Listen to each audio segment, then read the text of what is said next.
Sa panahon ng disinformation, mukhang hindi na lang pelikula ang Splice ngayon. That's a horror film no, from 2009. Mukhang sumasali na din ngayon sa collage trend ang mga videos and sounds. At ano ba ang deepfake na ito? Are there robots living among us? Uy, di ba nauso yun noong 2020? Who are the imposters? Who are we voting out on May 9? Sino nga ba i-eject natin? Mukhang exciting question yan. May nanatiling totoo pa rin ba sa mundong ito? Does truth exist? Sa dinami-rami ng political rallies lately, bakit parang may mga tao dito na naging estudyante ni Naruto? Ang dami nila ulit-ulit sa isang photo. Ayan, Kagebunshin technique times 2, times 2, times 2, times 2. Oras na para doblehin ang efforts laban sa disinformation. Kabataan, it's now time. Now, Youth Talk. How do I reconcile my loved one's political How do we differences? campaign in a How do pandemic? we engage our candidates? How do we What talk to if our I don't community? like my elected officials? How do you respond to respect my opinion? It is now time for the voice of the youth to be heard. Now, Youth Talk. Kabataan ang maririnig, katotohanan ang mananaig. Oras na tayo na, boto mo'y mahalaga. Kung hindi ngayon kikilos, kailan pa ba?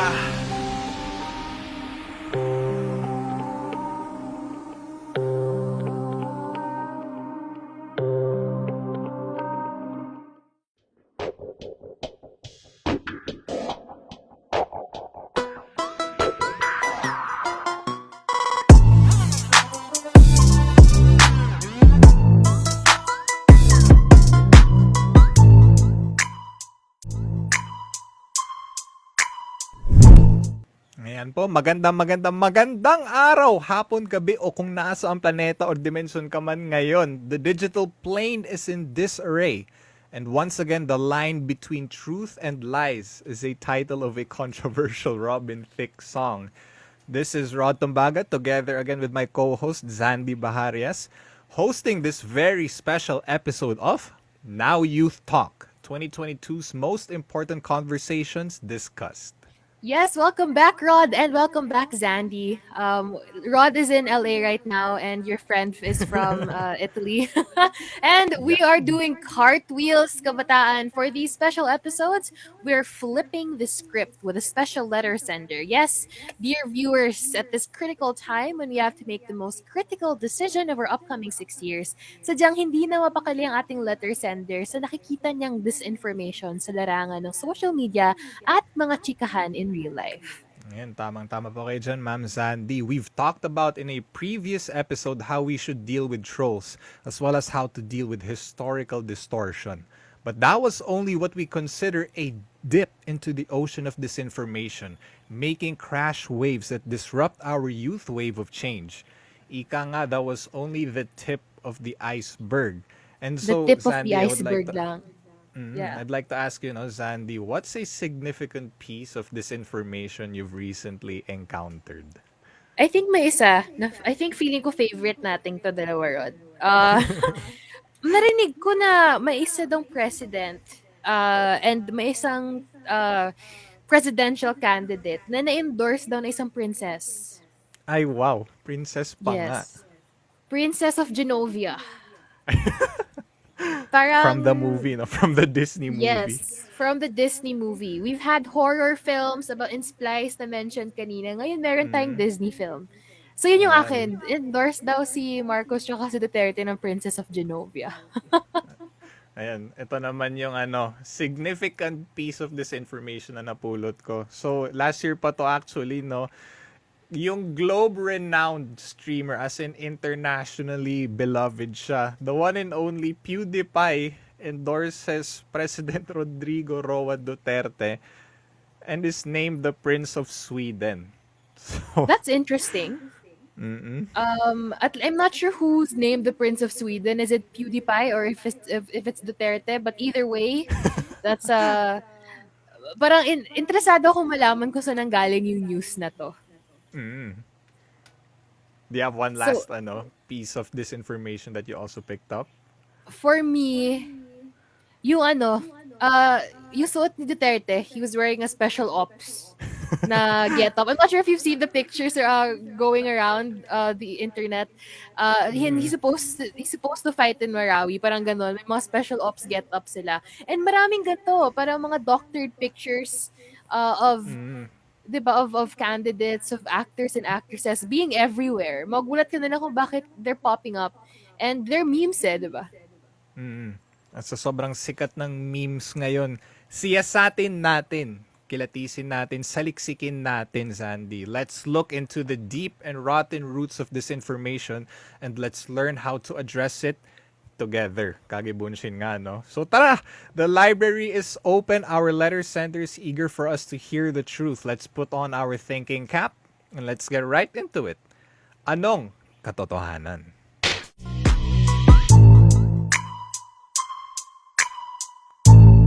Our letters in this series come from a mysterious Katkat.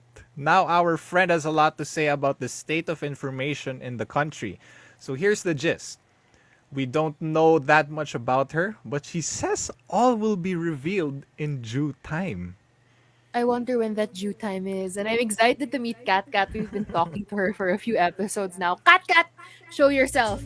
She's mysterious, she's captivating, and she's here to shed light on the truth. Kasama ni Katkat, alamin natin ang katotohanan ng tinatago ng kasinungalingan. Sa ating mga listeners dyan, send your letters to us because we are in love with mail.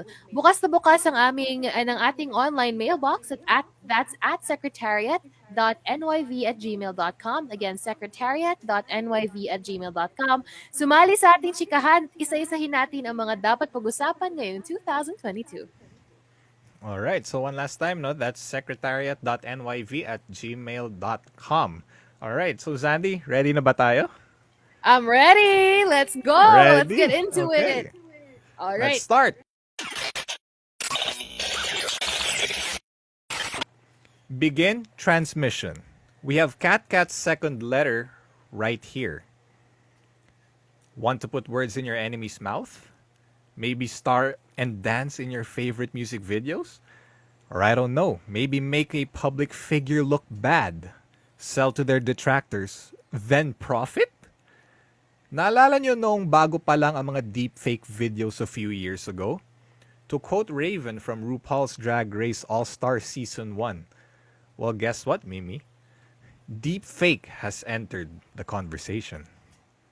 I just want to interject also. Deepfake. The first time I heard deepfake was, I think I was in senior high school. So this is about 5 years ago. And at the time, parang I couldn't grasp the concept eh. Parang deepfake? Like how is it physically possible? But for those who haven't heard yet, deepfake refers to the use of AI technology to create an eerily realistic talaga na image of a person, bearing not only their face but possibly their voice as well. And it could be a completely random person sometimes, which can be a bit creepy then. But with enough data, it could be a celebrity or a public figure. Like, have you seen some deepfake videos, Rod? I have seen not just a handful, pero like hundreds na. As a filmmaker then kasi we had to study how deepfake works kasi. Personally, I'm an editor po kasi like that's my day job. And for one of the projects, I had to learn how to do simple deepfake. And I'll be very honest that the technology is extremely frightening. At that time, there was like 5 or 6 years ago, introduction pa lang nung deepfake. We already realized na this is not an okay thing. Kasi it will be easily weaponized and that's what happened na nga. 5 years later today, it's everywhere. It's rampant and it's not being used for entertainment na lang. Yeah, and a lot of people are using it for a lot of their personal gains, and it's not good sometimes, which can get a bit dangerous. But let's move on to what Katkat says. Katkat says, we were all paranoid that this could be a threat to democracy. I wonder why we don't really see much of these hyper-realistic political deepfakes, especially now it's election season. Well, it turns out, hindi naman pala kasi kailangan ng sophisticated AI technology to spread evil and propaganda, because good old-fashioned lies can do the trick just fine. Right, correct ka dyan.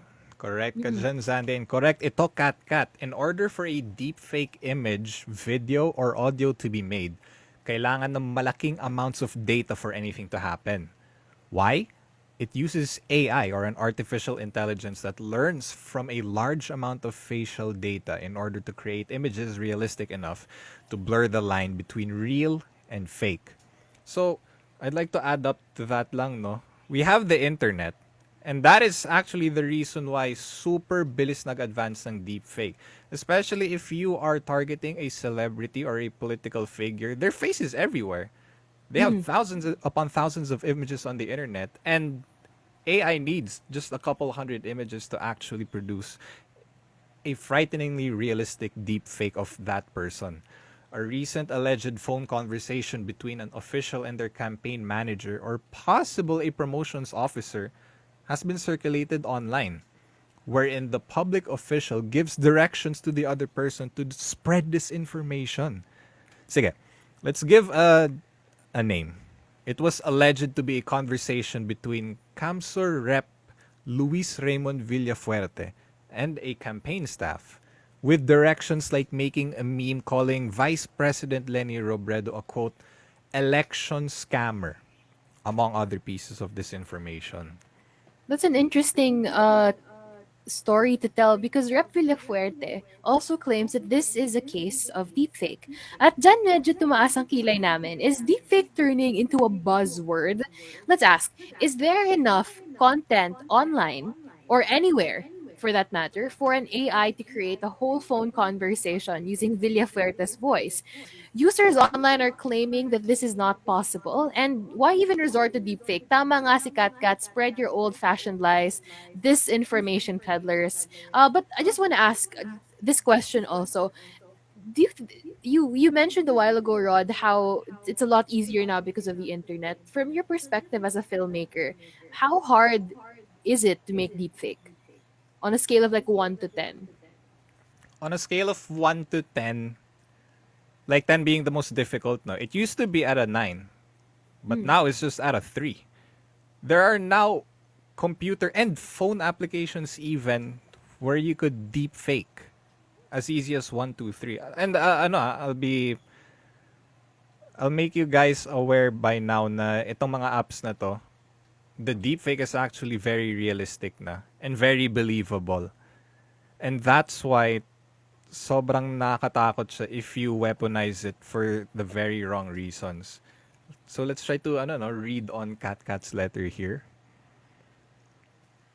Katkat says, graphic design is not your passion? Not a problem. Photoshop skills not required. Microsoft Paint lang at maitim na balak. And you too can make your own. So here are some examples, no?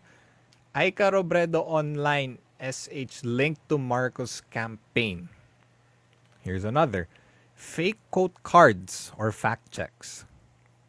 NTF ELCAC or red tagging tarps. And spliced videos and most commonly used memes.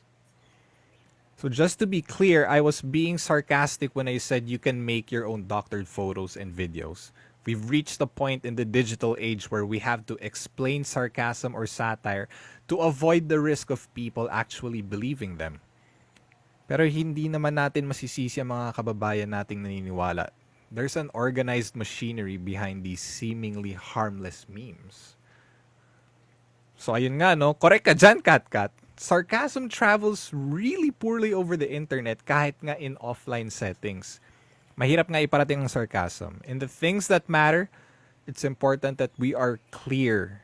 We are as clear as possible. I agree. This is something that was difficult for me before. Kasi how do you sound out how we sound? Like, kasi right now when we speak to each other over voice, I know what you mean when you're sarcastic, But before kasi medyo mahirap to especially if you're just chatting someone. Lalo na hindi pa QWERTY yung keyboard, yung 1, 2, 3, 4, 5, 6, 7, 8, 9 pa. So how are you gonna do that?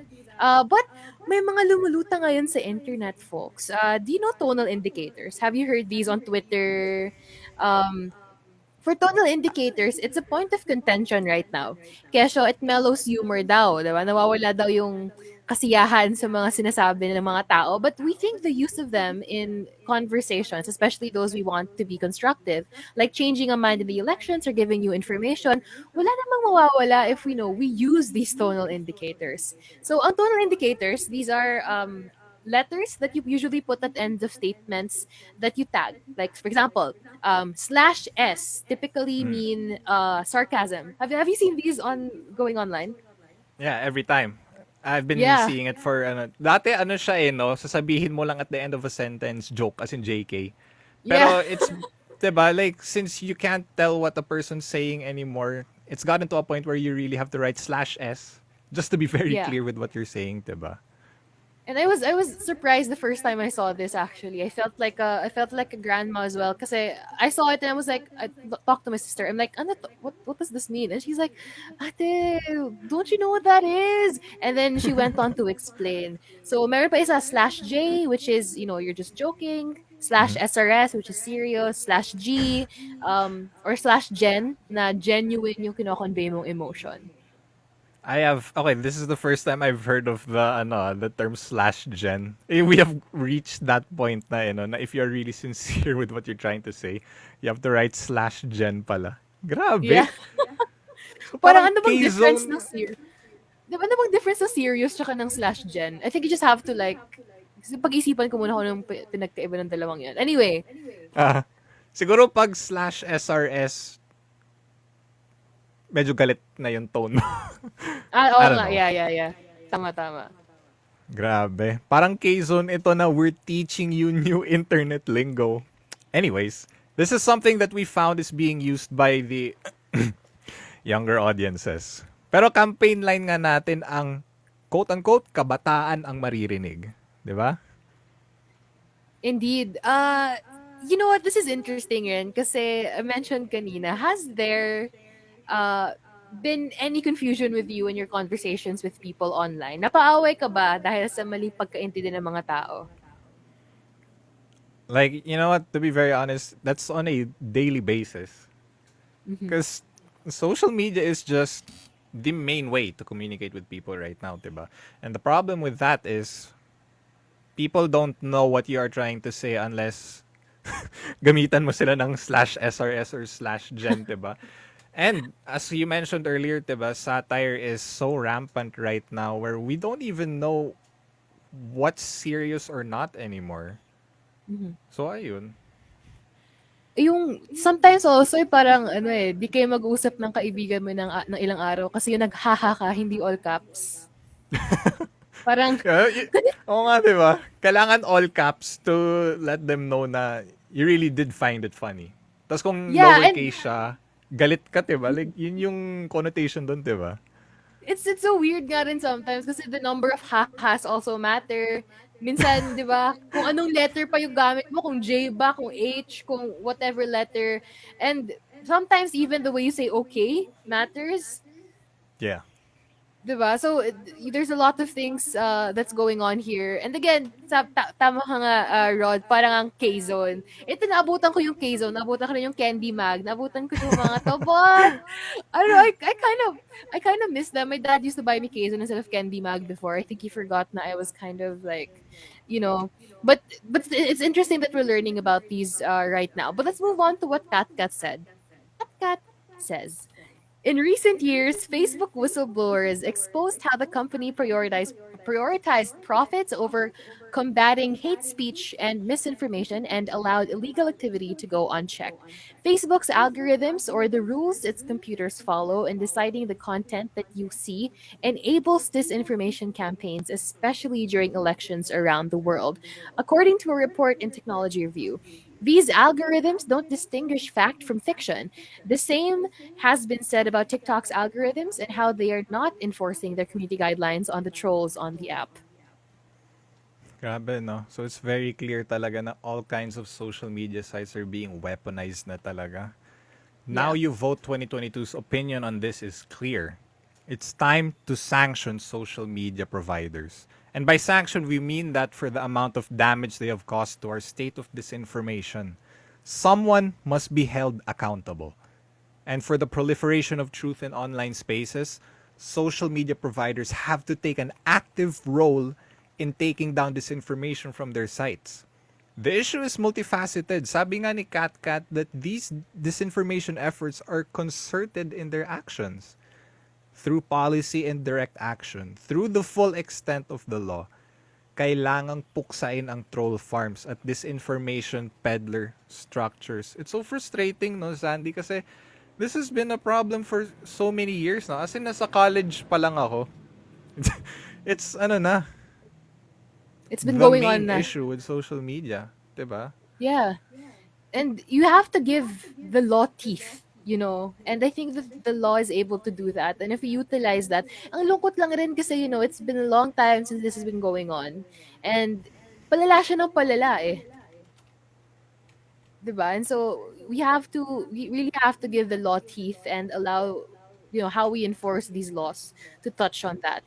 But Right. anyway, going back to what Katkat says, she says former Cambridge Analytica employee turned whistleblower Brittany Kaiser revealed Bongbong Marcos had approached Cambridge Analytica to rebrand the Marcos family's image on social media.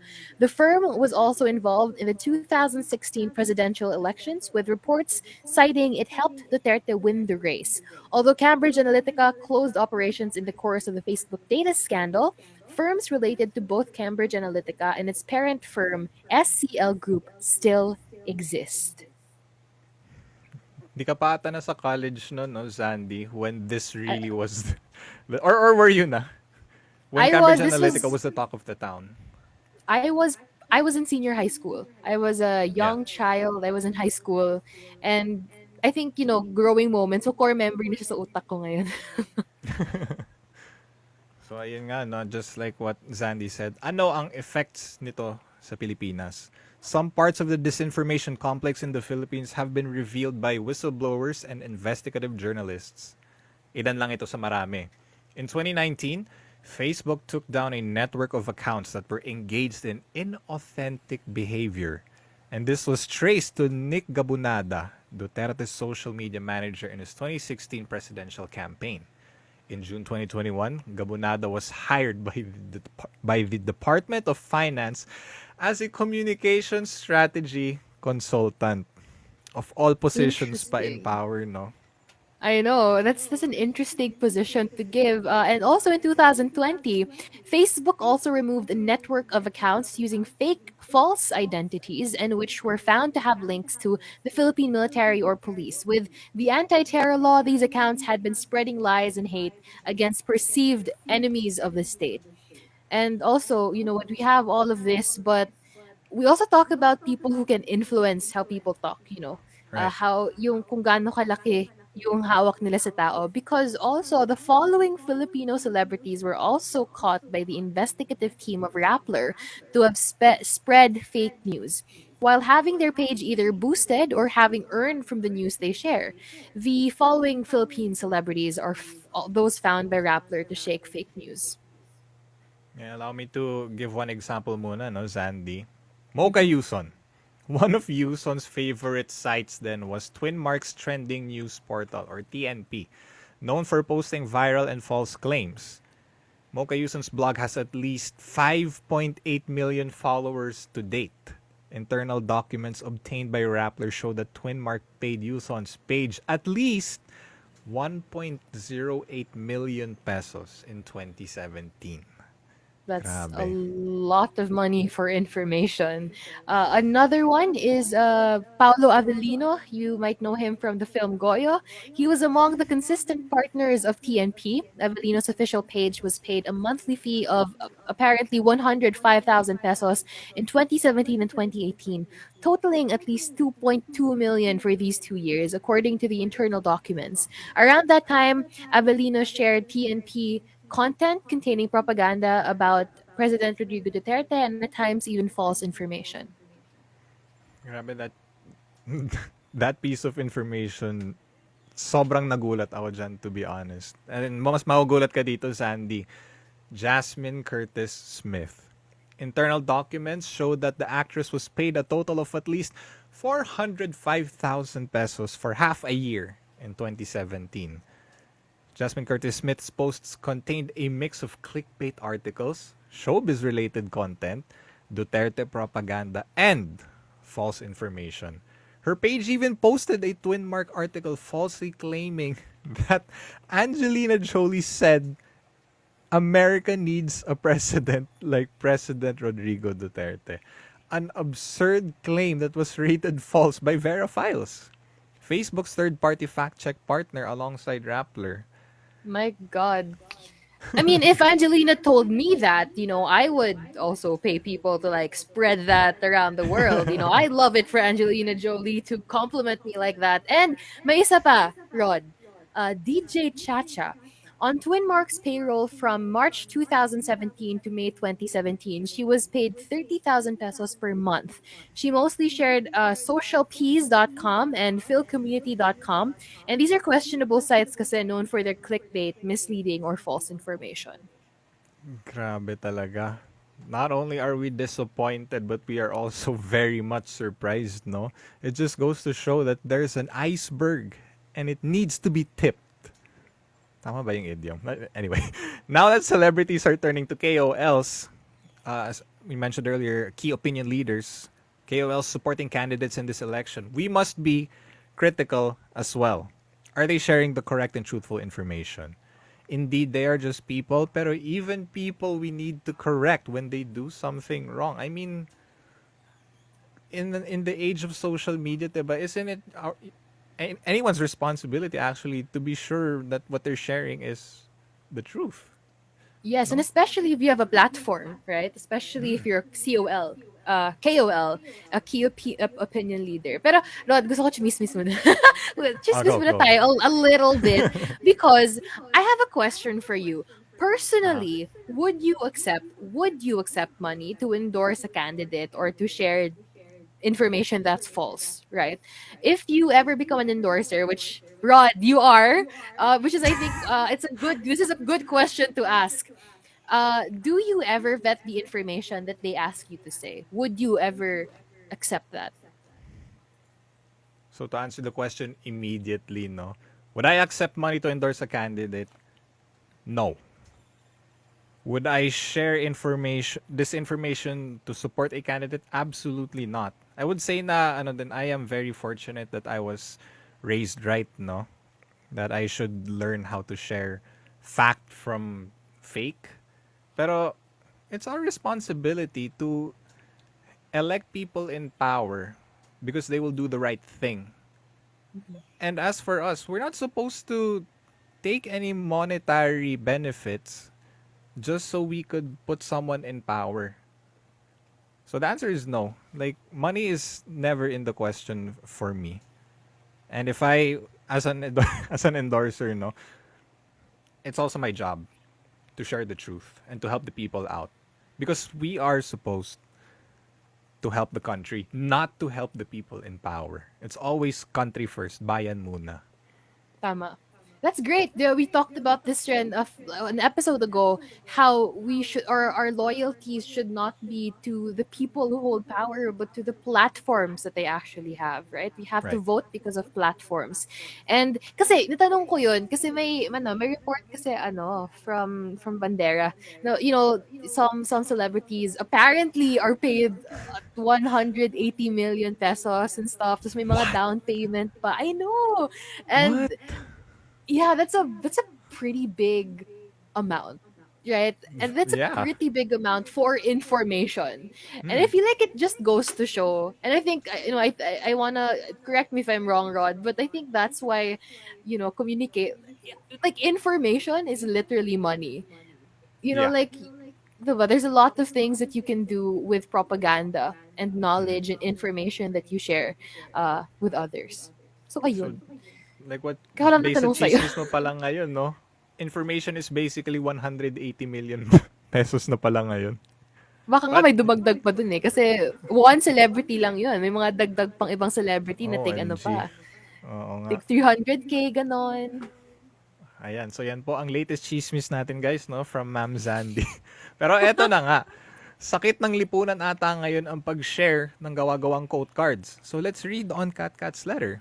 And here she says, I hate to rain on some people's parade, But no, the Queen, the Pope, and Captain Ri Jong-hyuk never praised President Duterte.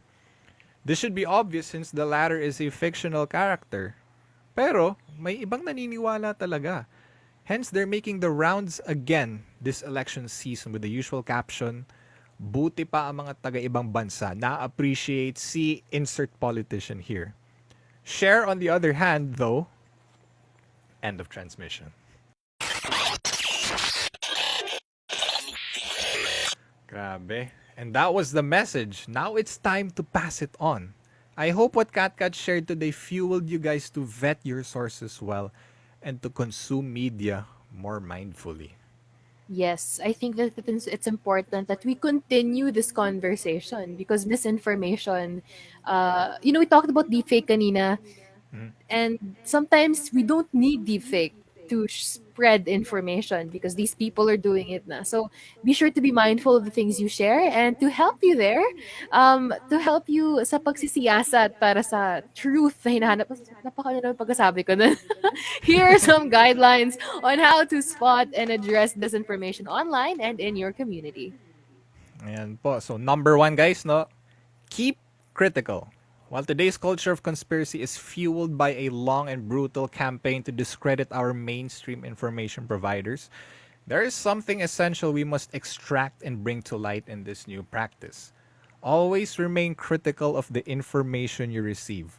Check your sources as well as your sources' sources. So in the conversation of deepfake, no, ang delikado kasi dyan, you need to know first if what the celebrity or the person in power is saying is from the actual person. Deepfake is so rampant right now, and I understand if people will immediately believe na, uy, like for example, no, si Isko talaga to. But that's not always the case. So you have to check your own sources. Differentiate between primary sources from while the event was happening, secondary sources processed from after the event happened, and tertiary sources written with accounts about the event. Yes, and with deepfake that you mentioned, Rod, also some videos are spliced. Kahit hindi siya deepfake, na-edit siya na parang ito yung sabi ng isang politician or one actress or actor, tapos iba pala talaga yung ibig sabihin. So, check the whole video itself if you could, especially if it's from the real person, because sometimes it is edited to their needs in the propaganda. The second is 3D, our second point, which is 1D times 3, always like to say. I miss 1D, by the way. Bumalik na sana kayo. I'm kidding if you guys are happy there. Anyway, I digress. 3D is discredit and deplatform disinformation. So disinformation peddlers have to be neutralized. If in any social media, refrain from giving them any traffic or metrics. Don't screenshot, don't quote tweet, don't give them the attention they so desperately want. It has been revealed by many studies that social media algorithms cater strongly to disagreements and the polarization of people of opposing opinions. Iwasang mag-away. Period. Please don't fight people. Let's always go back to starting constructive conversations. Kasi di ba, Rod, mas madali eh. Mas madaling makapasok ng information if hindi tayo umaatake agad. We have to listen Right. and we have to consider, right, what the information given to us is. This is all the more reason for us to start conversations on the ground. Without the help of the internet, you can go to the ground. Disinformation spreads into communities with impunity. So consider spreading materials that counter and discredit this information and strengthen the narrative of truth. Now, this is easier said than done. So, it all follows with all our tips and with this podcast, with everything you watch. So, because of this, and because of the tips that we've given you, this leads us to our final tip of the day. And our final tip for the day is amplify. Again, amplify. We cannot claim to be experts in every field, nor do we want to. Let's foster this culture of critical thought by sharing the truth in any way that we can.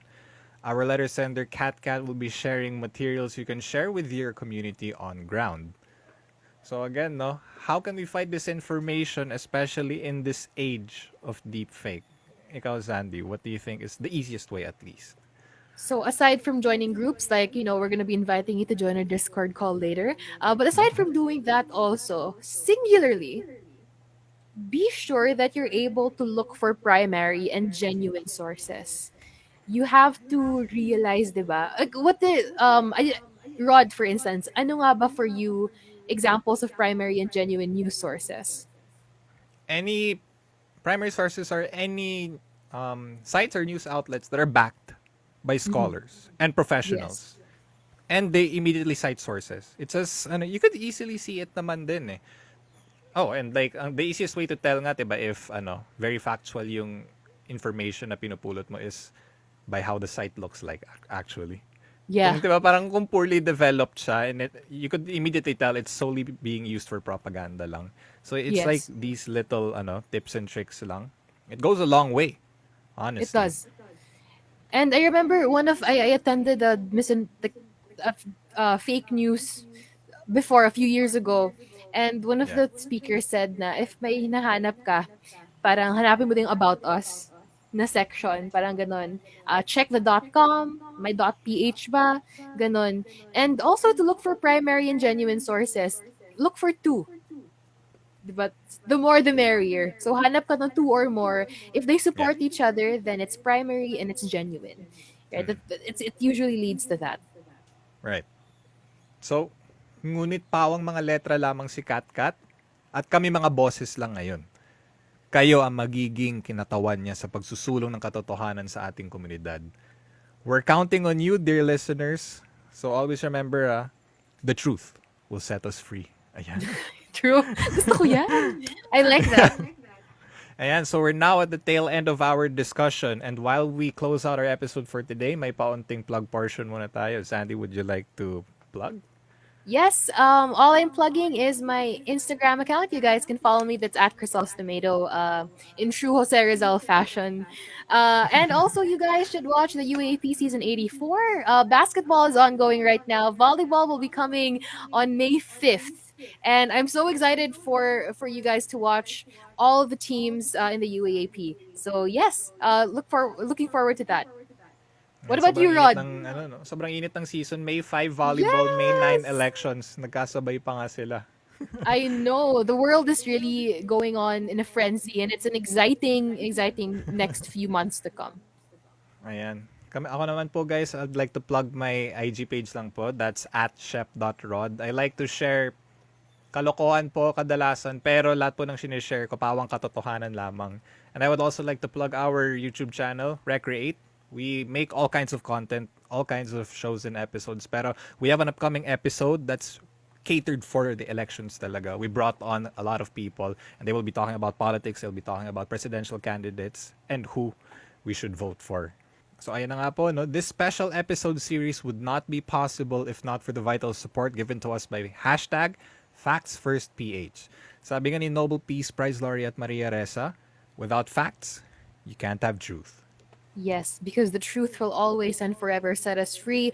Who will you vote for if you don't have the facts, diba? Sino nga ba? How many times have you been attacked online because you countered and challenged a lie?